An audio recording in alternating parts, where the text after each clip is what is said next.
So,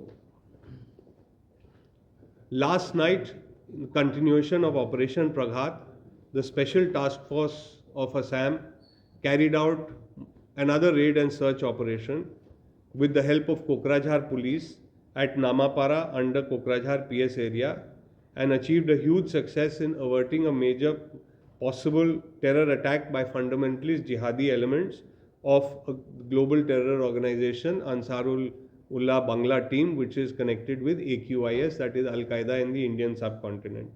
This is all part of the ongoing investigation of the case related to Operation Praghat, which was registered on the 19th of December this year, when 8 jihadi cadres were arrested. 2 more jihadi cadres, one Abdul Zahir Sheikh and one Sabir Mirdha, both from Kokrajhar, have been arrested. And a huge amount of arms, ammunition, and explosive and warlike stores have been found.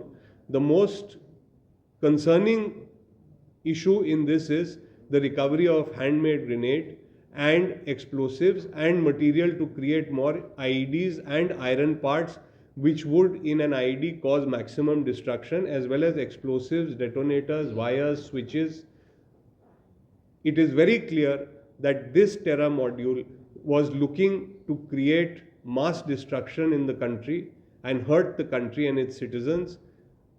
They were running, as we are aware, based on their handlers across our eastern and northwestern border. This has been a big achievement. All recoveries have been done based on Section 23 of the Bharatiya Sakshya Adhiniyam, the new Evidence Act. The rest of the information will be available to you in the press release. With the help of Kokrajhar police at Namapara under Kokrajhar PS area and achieved a huge success in averting a major possible terror attack by fundamentalist jihadi elements of a global terror organization, Ansarul Ullah Bangla team, which is connected with AQIS, that is Al Qaeda in the Indian subcontinent.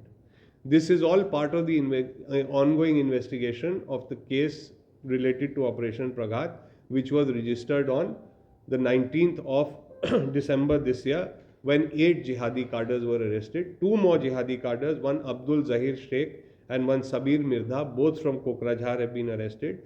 And a huge amount of arms, ammunition, and explosive and warlike stores have been found. The most concerning issue in this is the recovery of handmade grenade and explosives and material to create more IEDs and iron parts, which would in an IED cause maximum destruction, as well as explosives, detonators, wires, switches.